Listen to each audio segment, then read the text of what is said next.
going to lead to a healthy you. Okay?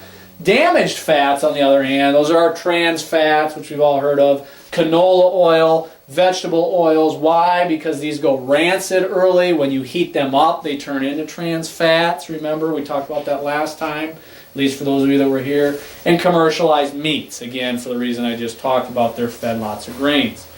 So, healthy fats versus damaged fats, that's very important because fat is an essential part of the cell membrane. Remember, we talked about this before. The cell membrane is like a balloon that surrounds each cell, and the balloon is made up of fats.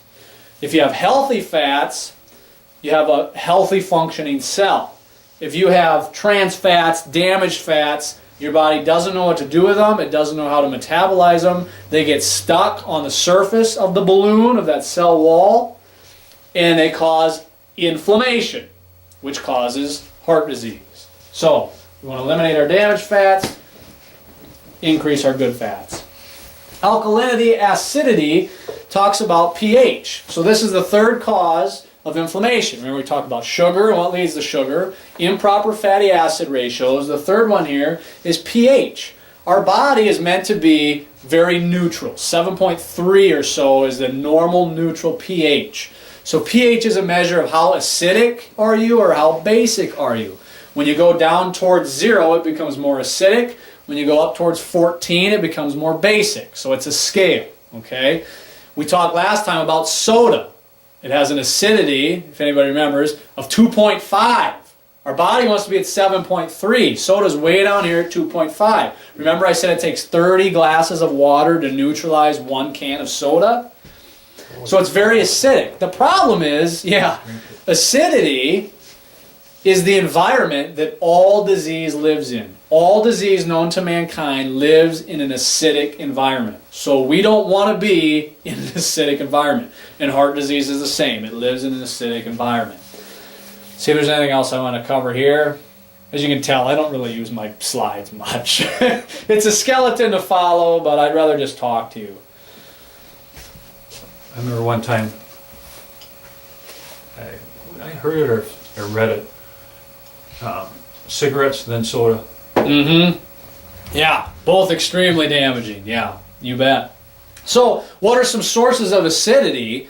What is it that we're doing to our body that can cause it to go more towards that acidic range? And understand, acidity leads to inflammation. You know, we're always going back to inflammation. Acidity leads to inflammation. Well, here we go. 9 things, and when I read these off, you're probably not going to be surprised because all 9 of these, for the most part, you probably already knew weren't good for you to be taking, all right? So we have meats. Again, commercially, most commercial meats, unless you're buying organic, grass-fed. Sugar, which we talked about, causes acidity, which causes inflammation. The meats thing, is chicken, turkey any less, like they say, any better than red meat? Not when it comes to commercial. Not when it comes to the amount of the bad fatty acids. No, they're all bad. They're all pretty much equivalent. And actually, when you look at the charts, chicken actually is more pro-inflammatory than beef. Chicken was I'd seen on TV the other day. They showed salt ratios because they soak the chicken in salt. Sure. Also. Yeah, sure. Chicken was number 1. Yeah, yeah. You'd think it was. Yeah. You know. So again, it's anything that's commercially produced, you know, that's fed grain, that's shot up with hormones to beef it up so they can sell it for more money, right? And the guy I work for, he has 680 calves. Yeah. And you know what they have to do before they can ship them out? Yeah. They have to stop all the drugs, and they just piles of drugs and and exactly. And you know, the milk concentrate. Who knows what that has in it? Exactly. They grain them before that. Yep. To get, and then you know they have to keep the meat red. Yep. Right. So you got to put nitrites in it that keeps it red. Yes. Yep. Which we've talked about those before. I know you weren't at that one, but we talked about those before and how bad they are. So yeah, commercial meats are horrible. Go organic, free range, grass fed. Sometimes the red meats have gotten a bad rap because They're higher in cholesterol, but again, it's not about how high the cholesterol is. So red meat, really, no, it's not any worse than the other ones. They're all bad if you're eating commercial meat. So let's keep on trucking here, keep us on time. Okay. Dairy, for the same reasons, because again, dairy comes from the cow. The reason the meat's bad, same reason dairy's bad. Caffeine, salt, like Joe's talked about here, alcohol, tobacco, artificial sweeteners like in our diet sodas that everybody thinks they're being so healthy because they're having diet soda, right? The artificial sweeteners, source of acidity leads to inflammation, wrecking your heart disease. And then ninth on the list, all medications, right? We think medications make us healthy. Wrong. Medications are given for symptoms. Sometimes they can clear up symptoms. Sometimes in the short run they might be necessary. They might be needed to save your life in certain circumstances. But over the long run, your health does not come from medications. Our body's not meant to have medications. Medications are toxic to the body, and the liver has to try to deal with that, okay? So in the short run, medication might treat a symptom, but in the long run, it's a source of acidity. It doesn't make us healthy. The alkaline diet. So again, it all comes back to the foods that you're eating. You don't want to create an acidic environment with the foods that you're eating. And so with that list of 9 there, you had some ideas of foods to avoid. But ultimately, I talk about this book every time. And again, I don't care if this is the book you buy. If you don't want to buy this book or you like some other type of plan to follow that. But you got to make sure it's based on good scientific principles. Ask me about it. We'll look into it. I carry this one because it is based on scientific principles. And it tells you exactly what you should eat. It talks about how do you have an alkaline diet. Now, last time we talked about the 2 different plans in the book. There's the core plan that is for everybody, for just general overall good health. That's for people who don't really have many problems or diseases.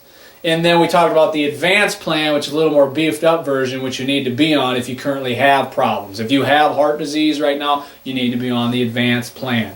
So with those 2 plans, again, we talked extensively about these last time. If you don't know what I'm talking about, you can ask me afterwards or buy the book. It's all in there. But these plans, the core plan is mostly alkaline with the exception of a couple things. The core plan does allow you to eat fruits, which are high in sugar, but they have a lot of great properties too. And it also allows you to eat healthy grains. Because again, remember, I said there's a spectrum. Sugar's really bad. Good grains, whole grains aren't as bad, but they're still inflammatory. The core plan, if you don't have any problems, allows you to eat grains as long as they're whole, healthy grains for some of the health properties in them, but not in overabundance, in a small amount. But because it allows you to eat some healthy grains and allows you to eat fruits, it's not entirely alkaline. Those would make it a little acidic.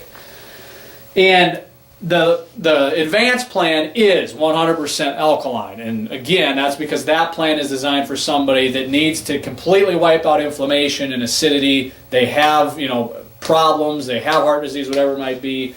If you're following that plan, if you have the book, you're eating that way, rest assured you have a 100% alkaline diet.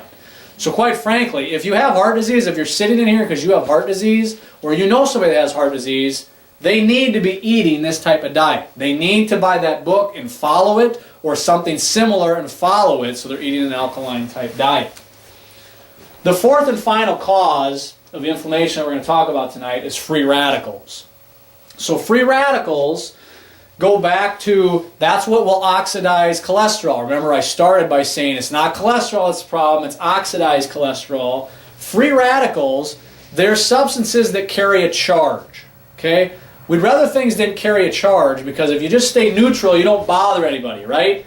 If I'm neutral in politics, I can't irritate anybody. But if I'm really for Democrats or really for Republicans, I'm charged, I'm going to create waves with some other people, right? Well, free radicals are charged. They're going to create waves, okay? So free radicals, they will cause nicks in the artery, which leads to inflammatory processes. Free radicals will damage or oxidize our cholesterol, which makes it more reactive, so it sticks to our arteries. So free radicals are a problem. Free radicals, what are they created by? Sugar, which we've already talked about, we want to eliminate. Acidity will cause free radicals. We've talked about that, how we want to eliminate it. And the third one is toxicity, which we really haven't talked about. And we're not going to talk about a lot tonight, but toxicity is actually the subject of our next talk, our next workshop, which will be April 12th at 7 p.m.